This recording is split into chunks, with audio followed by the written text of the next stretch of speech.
1 João, capítulo 2, versículo 3 até o 6. Ora, sabemos que o temos conhecido por isto, se guardarmos os seus mandamentos. Aquele que diz, eu conheço e não guarda os seus mandamentos, é mentiroso e nele não está a verdade. Aquele, entretanto, que guarda a sua palavra, nele verdadeiramente, tem sido aperfeiçoado o amor de Deus. Nisto sabemos que estamos nele. Aquele que diz que permanece nele, esse deve também andar assim como ele andou. Meus irmãos, até o verso 17 do capítulo 2, João vai falar sobre a comunhão. João é um tipo de pastor que se preocupa com a comunhão da igreja e também com a doutrina apostólica. E isto resulta, irmãos, na comunhão com o Pai e com seu Filho Jesus Cristo, tendo comunhão apostólica com a doutrina dos apóstolos. Isso gera comunhão com o Pai e também com o Filho, e, consequentemente, gera comunhão uns com os outros. Então, irmãos, é difícil uma igreja ter comunhão uns com os outros. Estou falando comunhão, não congraçamento, não é? Não socialmente, comunhão. É aquilo que nós temos em comum, é a fé cristã e também nós nos alegramos na presença do nosso Senhor Jesus. É difícil uma igreja ter comunhão com os irmãos se não existe comunhão na doutrina e também com o Pai, com seu Filho Jesus Cristo. João, então, era um pastor preocupado com isso. Ele estava falando que você, para ter comunhão com Deus, você precisa estar na luz, porque Deus é luz. Não adianta a pessoa dizer, eu tenho comunhão com Deus e vive pecando. Eu falei assim, isso é mentiroso. É claro que não é assim que funciona a vida cristã. Então, esta comunhão, irmãos, com os apóstolos, com a doutrina, gera comunhão com o Pai e com seu Filho Jesus Cristo e, consequentemente, gera também a comunhão entre nós. A segunda coisa que João diz é que mesmo quando pecamos, não somos banidos da presença de Deus por causa da obra expiatória de Cristo. Diz João, aí no capítulo 2, versículo 1 e 2, que Jesus é o nosso advogado. Ele é a propiciação pelos nossos pecados. Então, mesmo que nós quebramos essa comunhão com Deus, mesmo quando nós pecamos, João diz que não é para desesperarmos, porque temos um advogado, o justo. Ele é fiel e justo para perdoar os nossos pecados. Ele é a propiciação pelos nossos pecados. E terceira coisa que João fala é que somente debaixo da obra expiatória de Cristo é que podemos guardar os mandamentos de Deus. Qualquer pessoa que disser que conhece a Deus, mas não obedece os seus mandamentos, diz João que ele é um mentiroso. E a quarta coisa que João fala é que o conhecimento e a capacidade para guardar os mandamentos de Deus para a manutenção da comunhão diz que é possível somente para os cristãos genuínos, porque eles já venceram o maligno. Está aí no capítulo 2, versículo 12 até o 14. Filhinhos, eu vos escrevo, porque os vossos pecados são perdoados por causa do seu nome. Pais, eu vos escrevo, porque conheceis aquele que existe desde o princípio. Jovens, eu vos escrevo, porque tendes vencido o maligno. Filhinhos, eu vos escrevi, porque conheceis o Pai. Pais, eu vos escrevi, porque conheceis aquele que existe desde o princípio. Jovens, eu vos escrevi, porque sois fortes, e a palavra de Deus permanece em vós e tendes vencido o maligno. Então, para ter comunhão com Deus, para estar na luz, é somente para os filhos genuínos, não é para gente religiosa. Gente religiosa que vem à igreja esporadicamente, não. Para ter comunhão aqui, na horizontalidade, é preciso ter comunhão na verticalidade com Deus. E isto somente de João, somente para as pessoas que foram salvas por Cristo. Então, hoje eu quero falar duas coisas somente, irmãos, E João estava debatendo os hereges da sua época, onde eles diziam que conheciam a Deus. Nós conhecemos a Deus. Nós sabemos quem Deus é, João. Quem é esse camarada para falar para nós quem é Deus? Só que a vida deles, sabe, irmãos? A vida dessas pessoas não era condizente com aquilo que eles falavam conhecer. Por isso está no versículo 3 aí. João fala que conhecimento resulta em obediência. Conhecimento precisa dar resultado como obediência. Ora, sabemos que o temos conhecido por isso, se guardamos os seus mandamentos. Olhando, irmãos, aqui para o universo da religião, onde todos afirmam que conhecem a Cristo, muita gente aí afirma que são bons em teologia, que debatem nos podcasts sobre assuntos complexos relacionados à teologia, que defendem com todas as forças as suas denominações. João diz: ora, sabemos que o temos conhecido por isso, se guardamos os seus mandamentos. Oh, meus irmãos, quando obedecemos a Cristo, recebemos das Escrituras Sagradas o seguinte: atesto para os devidos fins que o irmão fulano de tal conhece a Cristo. A sua vida cotidiana diz isso. O seu modo de lidar na sociedade diz isso. A sua postura e a sua compostura dizem isso. Ele diz que conhece a Cristo e a sua vida, a sua conduta mostra, de fato, que ele conhece a Cristo. Para João, irmãos, não somente João, mas toda a Escritura, não basta dizer que conhece a Deus. Eu conheço a Deus, eu leio a Bíblia, já li a Bíblia diversas vezes, pode dizer alguém, mas e a sua vida? E a sua conduta? Você diz que conhece, mas os seus atos contrariam o que você está falando. Então, para João, conhecer é obedecer. Conhecer a Cristo é prática e não somente intelectual. Porque conhecimento intelectual, vamos ser sinceros, irmãos, Satanás também tem. E talvez ele tenha mais conhecimento teológico e bíblico do que nós. Conhecer a Deus, ele também conhece. Ele estava lá, ele viu Deus. Ele desfrutou das delícias lá com Deus. Então, neste aspecto, ele conhece também a Deus. A questão é, conhecer não diz muito. Falar que conhece a Deus não diz muito. Para João, conhecer precisa resultar em obediência. E esta obediência, ela deriva da comunhão com Deus. E para se ter comunhão com Cristo é preciso conhecer e praticar a verdade de João. Mas o que é a verdade em João? A verdade que João fala é que Jesus é Deus, que ele é o Cristo. Veja aí o capítulo 2, versículo 22, onde ele diz: quem é o mentiroso, senão aquele que nega que Jesus é o Cristo? Este é o anticristo, o que nega o Pai e o Filho. Então, quem é o mentiroso? Aqueles que negam que Jesus é o Cristo. Existem, irmãos, os ateus práticos e os ateus teóricos, né? Os ateus, digamos, intelectuais, dizem: eu não estou muito convencido de que Deus existe, que esse Cristo aí que vocês falam morreu para salvar os pecadores. Eu não estou muito convencido disso, não. Mas existem aqueles ateus práticos, dentro da igreja, dentro da religião, vamos dizer assim, que falam que são crentes, mas vivem uma vida completamente oposta àquilo que Cristo ensinou. Então é um mentiroso. E nele impera o espírito do anticristo, porque está negando o Pai e também o Filho.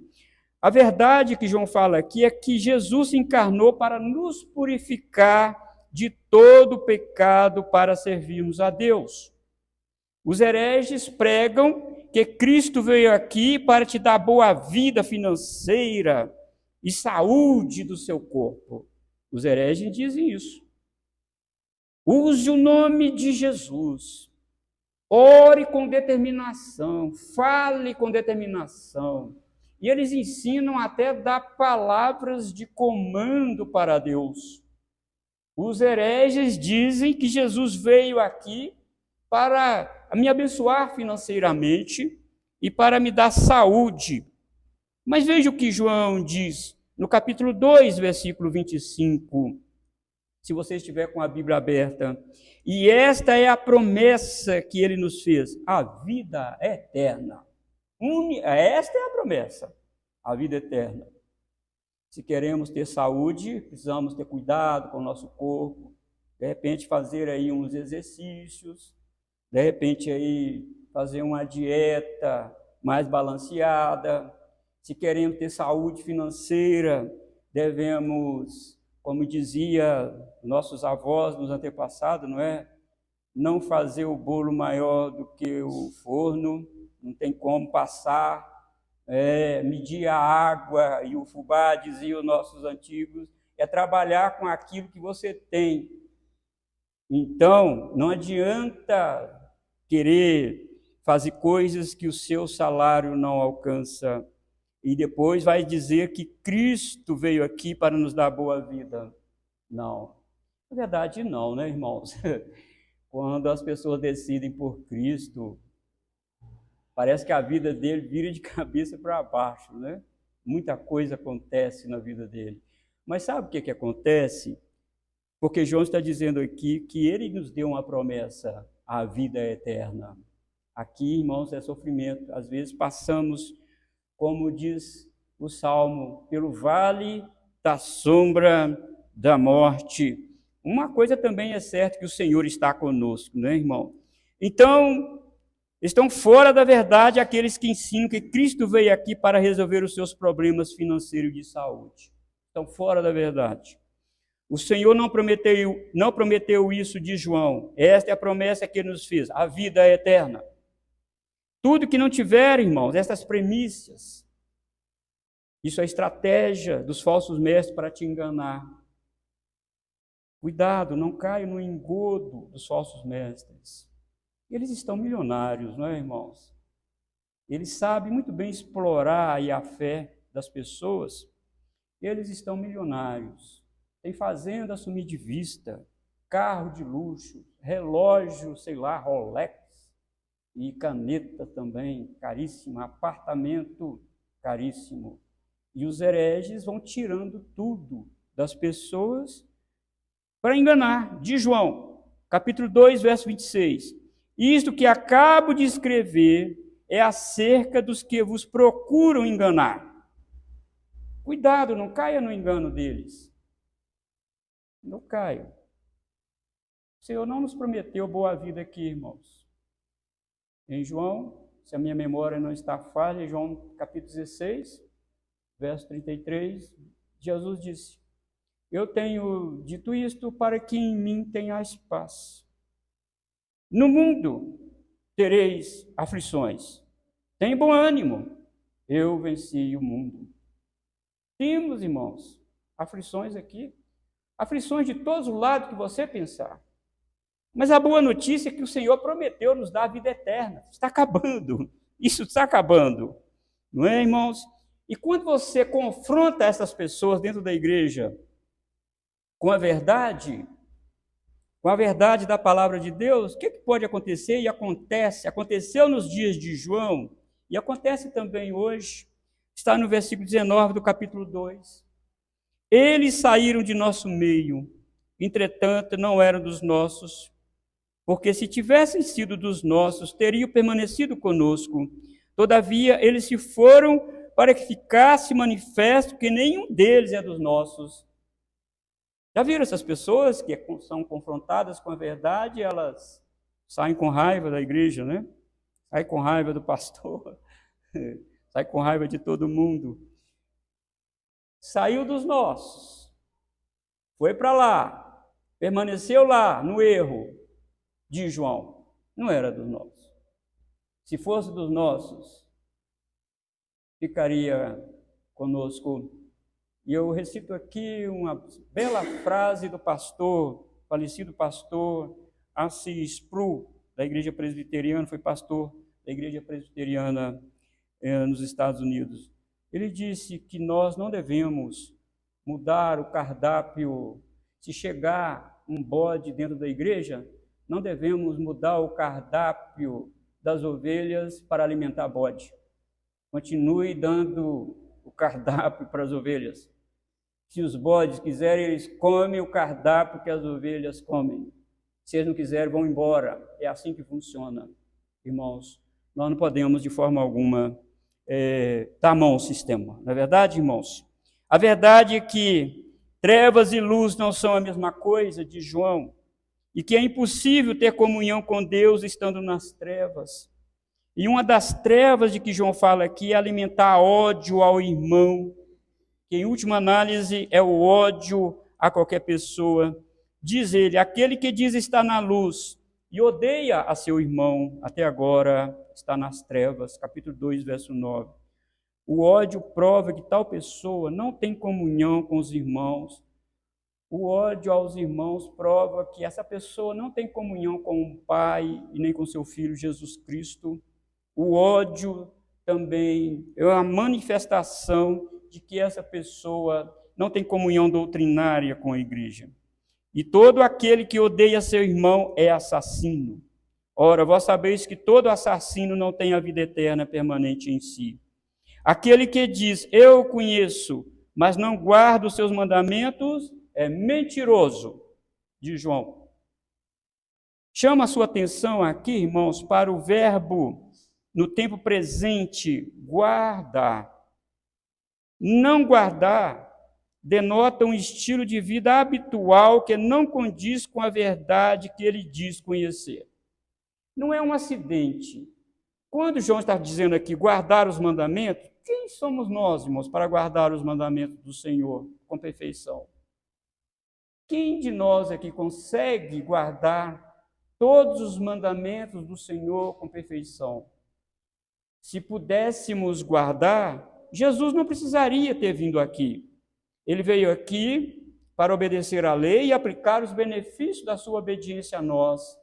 Então, não conseguimos guardar os mandamentos do Senhor com perfeição. E até porque Tiago, capítulo 2, verso 10, diz que se tropeçarmos num mandamento somente, no mandamento, tropeçamos em toda a lei. Deixamos de guardar toda a lei. Mas aqui, irmãos, é um estilo de vida. Aqueles que não guardam os mandamentos do Senhor, ele tem um estilo de vida habitual. Ele tem uma caricatura de crente, talvez ele vista paletó e gravata, talvez ele tenha uma boa oratória, talvez ele tenha, assim, um bom conhecimento teológico, mas a vida dele aponta para lá, o que ele fala vem para cá, é diametralmente oposta. E ele não guarda os mandamentos do Senhor. Mas o que exatamente é guardar os mandamentos do Senhor? Guardar os mandamentos do Senhor, irmão, é aqui em João, em toda a Escritura, irmão, lutar contra o pecado. É lutar mesmo contra o pecado. É não se conformar com o mundo. É não amar o mundo e nem as coisas que há nele. Isso é guardar os mandamentos do Senhor, é pedir misericórdia a Deus. Falar, Jesus, tem misericórdia de mim. Tem misericórdia de mim. Parece que esse pecado está ficando habitual. Senhor, tem misericórdia de mim. Isso é guardar os mandamentos do Senhor. Porque se nós, irmãos, formos falar, guardar com perfeição e cabalmente o mandamento do Senhor, eu vou dizer a você, todos nós estaríamos no inferno. Mas aqui João diz, aquele que é nascido de Deus não vive na prática do pecado. Se vive na prática do pecado é porque não é nascido de Deus. E se a sua consciência ficou cauterizada, piorou ainda. Cauterizar é queimar, não tem sensibilidade mais. Peca e acha que aquilo ali é normal. Não, irmãos. Guardar os mandamentos do Senhor é se esforçar ao máximo. É ler a Bíblia todos os dias, é meditar, é falar: Senhor, tem misericórdia da minha vida. Ajude-me, Senhor. Eu estou negligente. Oh, Deus, esse é um pecado. Senhor, tem misericórdia de mim. Eu não posso continuar sendo negligente. Parece que eu não estou sendo, Senhor, zeloso com sua obra, com o Senhor. Oh, Deus, tem misericórdia de mim. Isso é, sim, guardar os mandamentos do Senhor. E o que diz aí, em resumo, o que é os mandamentos do Senhor? O mandamento de João, em capítulo 3, verso 23. Ora, o seu mandamento é este, que creiamos em nome de seu Filho Jesus Cristo e nos amemos uns aos outros. Este mandamento, irmãos, é crer em Jesus como nosso Salvador, o nosso Senhor. É saber que Ele morreu substitutivamente em meu lugar. É saber, irmão, é confiar inteiramente em Jesus, de que Ele levou de fato os meus pecados ali na cruz. É descansar no Senhor, é descansar no sacrifício do Senhor. É saber que nós não temos condições de cumprir a lei de Deus por nós mesmos, mas como nós cantamos, né? O Senhor segura em nossa mão. O Senhor segura em nossa mão, irmão, através de Cristo Jesus. Isto, irmão, sim, é conhecer os mandamentos do Senhor e guardá-lo. Hoje, irmãos, embora os hereges afirmarem que Cristo é o Salvador, o Filho de Deus, seus ensinos e suas práticas religiosas caminham na direção oposta do que eles falam.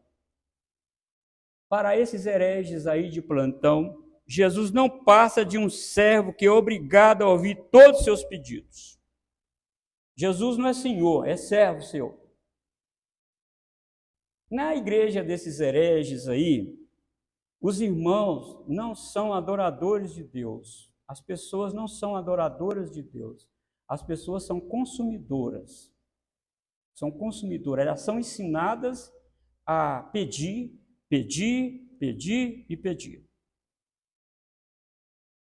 E quando as coisas vão mal para essa pessoa, os hereges dizem: é porque você não tem fé, é porque você não orou com fé, é porque você não deu o necessário, que você prendeu aí dentro do seu bolso o que você teria que dar.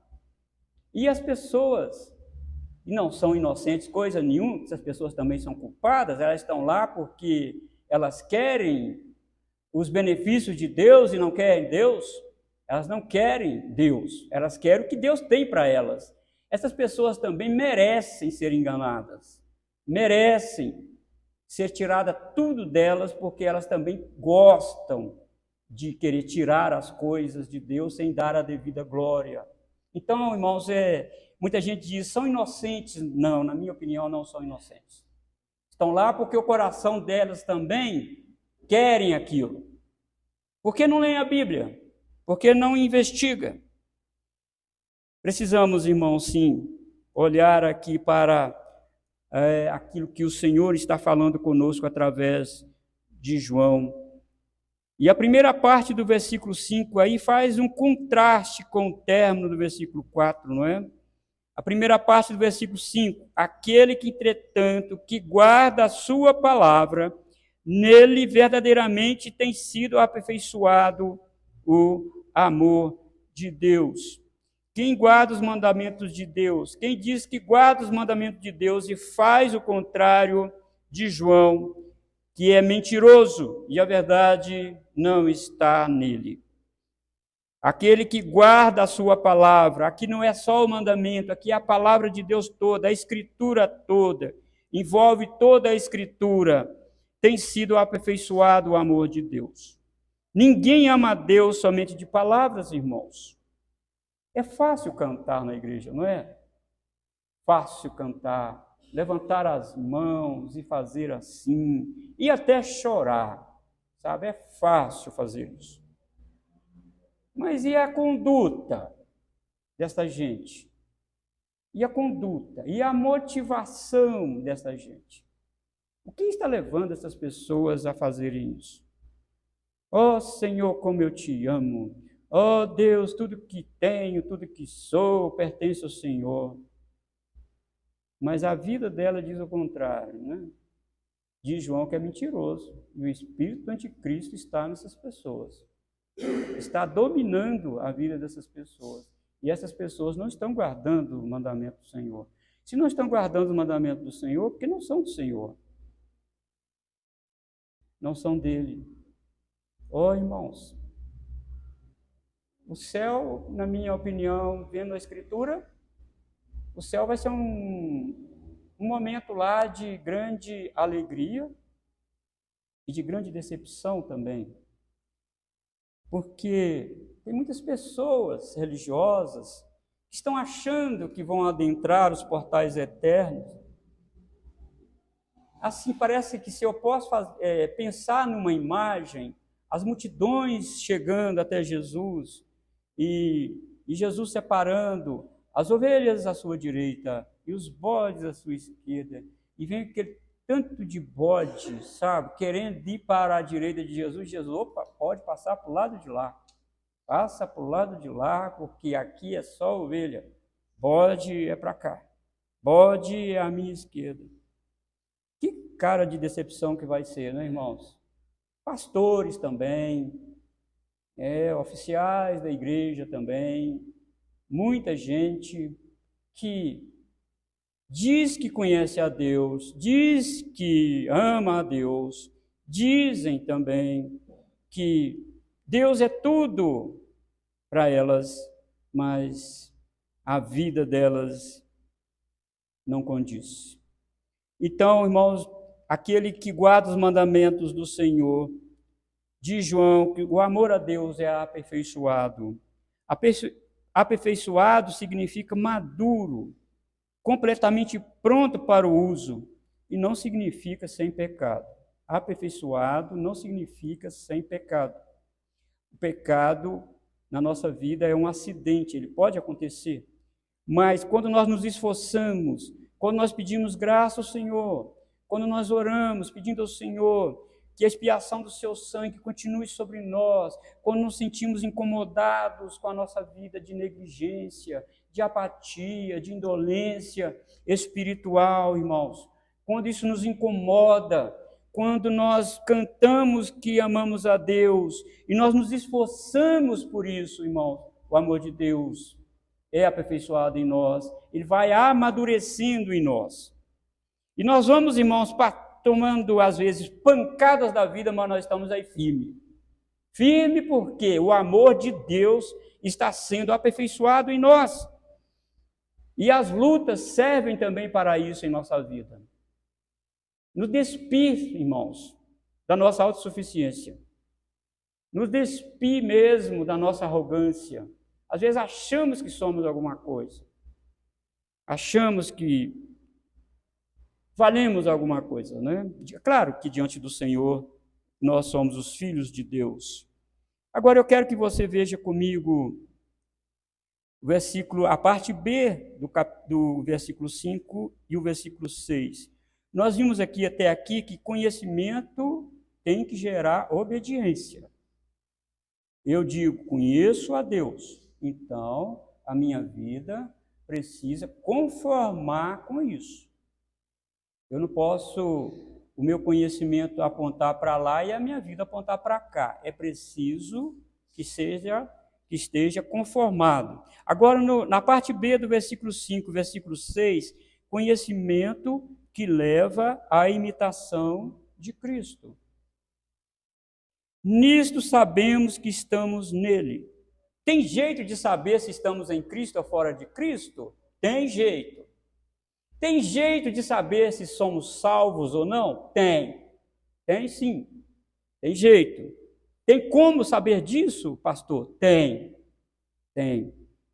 Aquele que diz, versículo 6, que permanece nele, esse deve também andar assim como ele andou. deve imitar a Cristo, irmãos.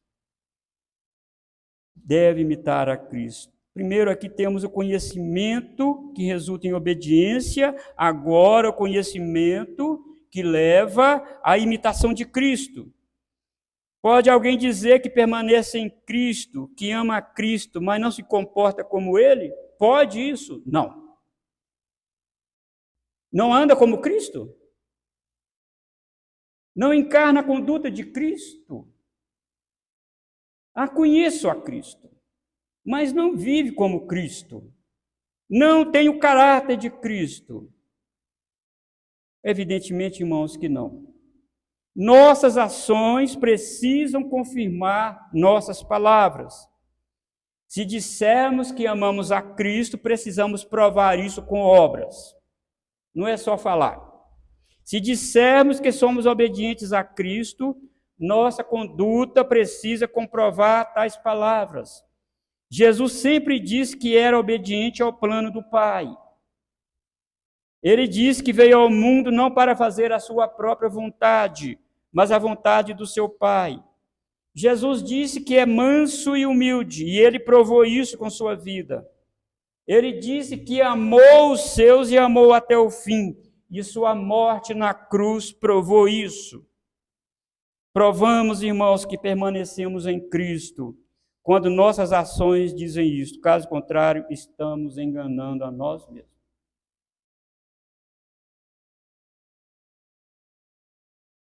Andar aqui, irmãos, João diz que deve andar assim como Cristo andou. Andar aqui não é uma maneira de você pisar de forma elegante, não é ostentosa, não é esse andar aqui que João está falando. Não é uma forma elegante e educada de se portar na sociedade.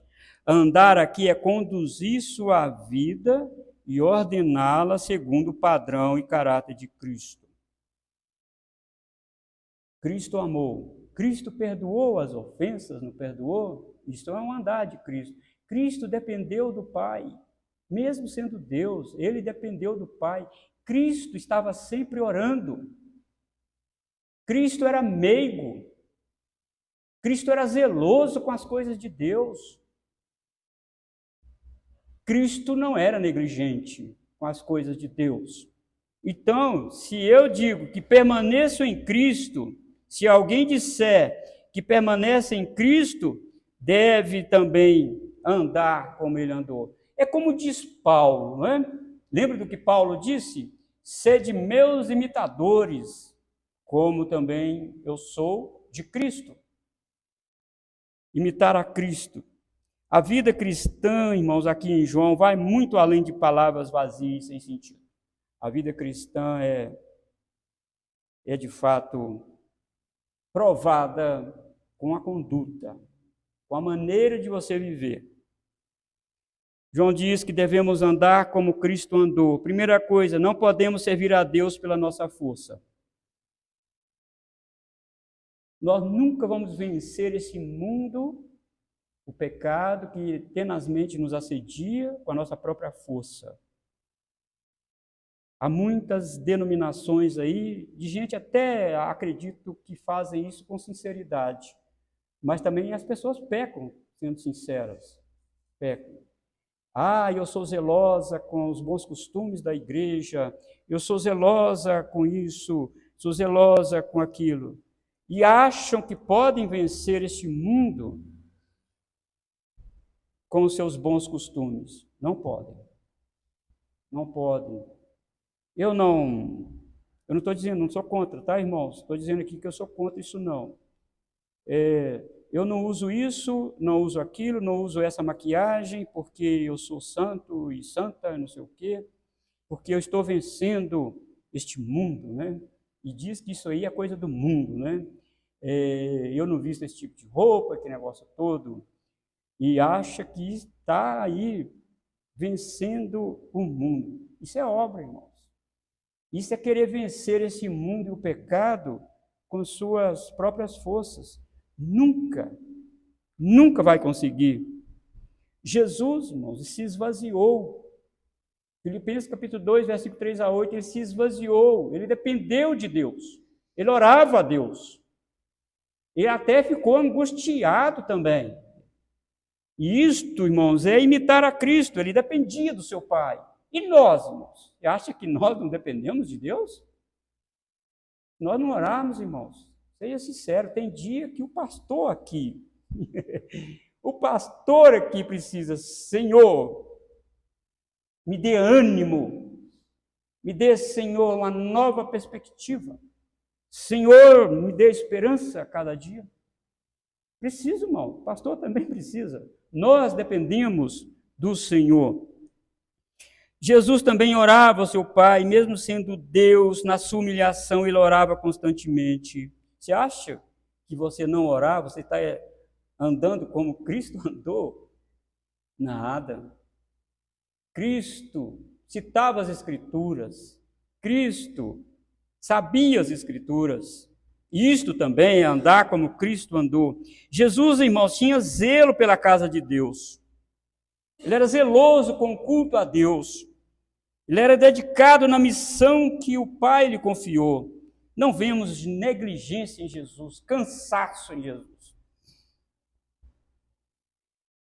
Irmãos, eu não sei porque, talvez, mas o que eu vou falar aqui é Bíblia, né? Não é a minha experiência, é Bíblia. Eu fico imaginando, muita gente hoje falta ao domingo do Senhor, que o domingo é do Senhor, é o dia da gente descansar em Deus, dedicar a Deus. Olha, eu não vou hoje à igreja porque hoje eu estou muito cansado. Trabalhei muito essa semana, estou muito cansado.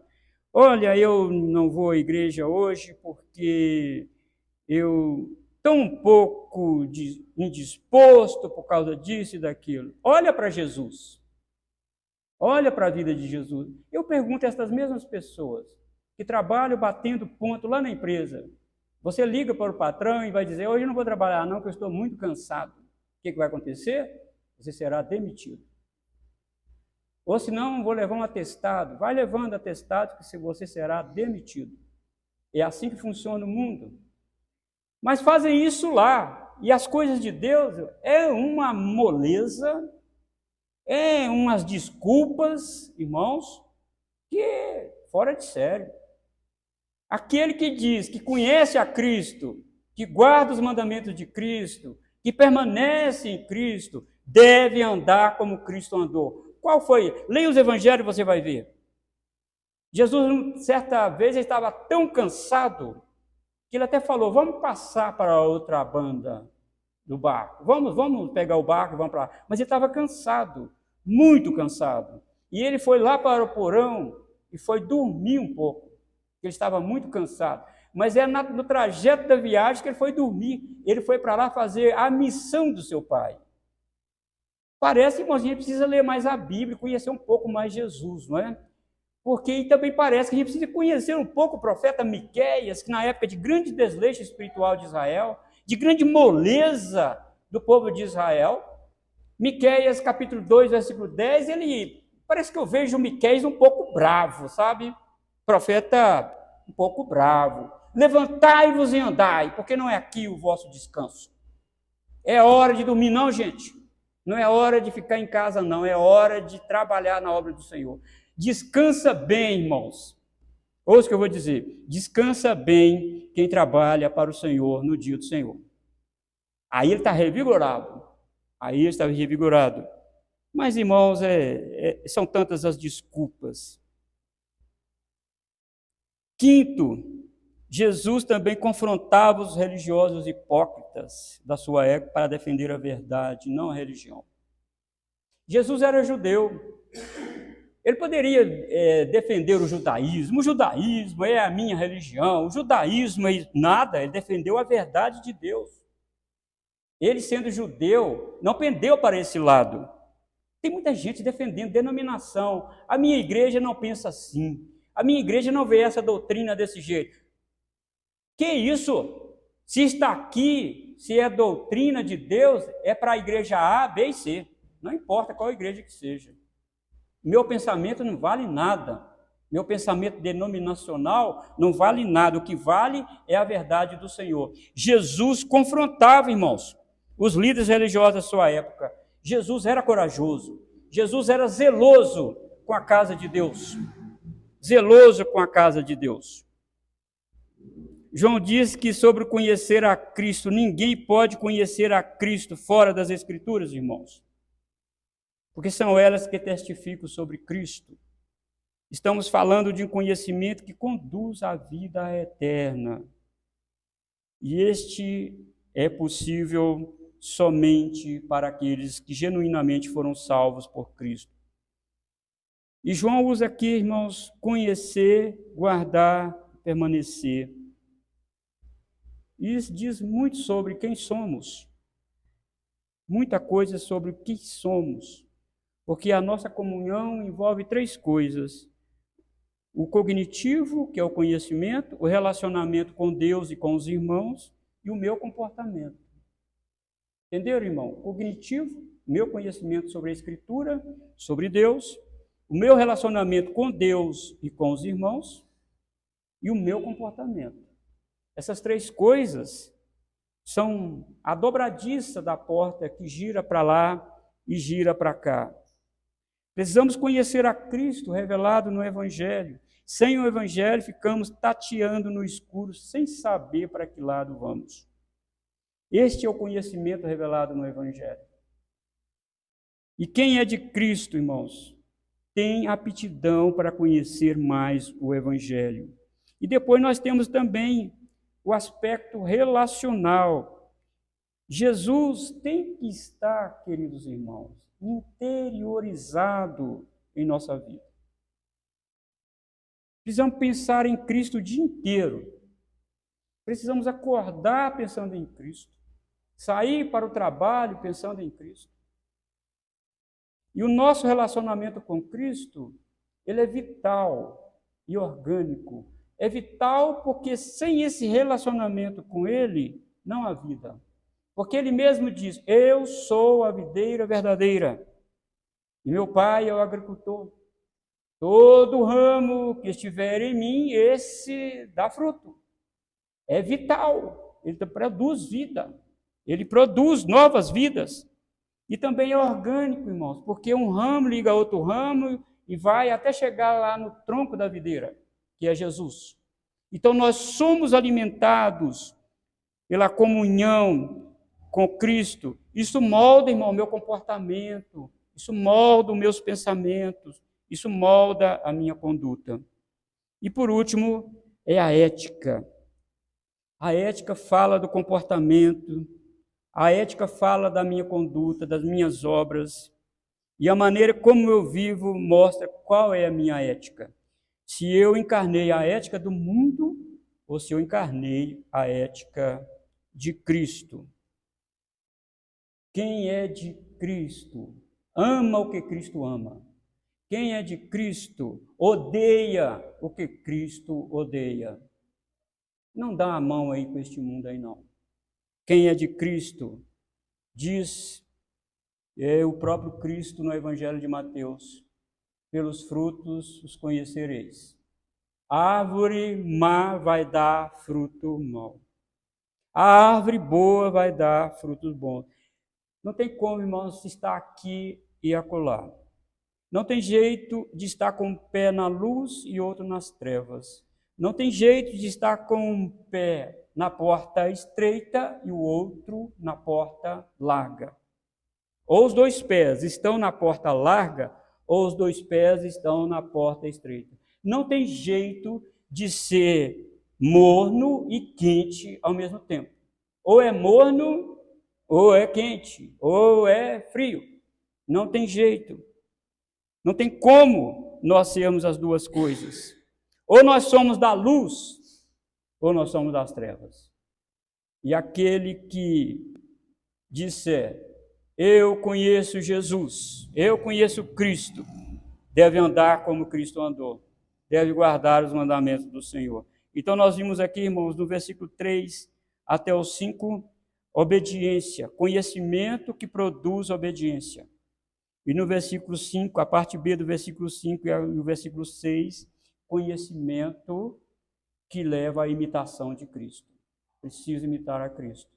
Preciso, de fato, irmãos, resplandecer a imagem de Cristo no mundo. As pessoas precisam ver Cristo em nós. As pessoas precisam ver Jesus em nós, na nossa vida, nossa maneira de ser. Que Deus em Cristo Jesus abençoe a nós e a igreja dele.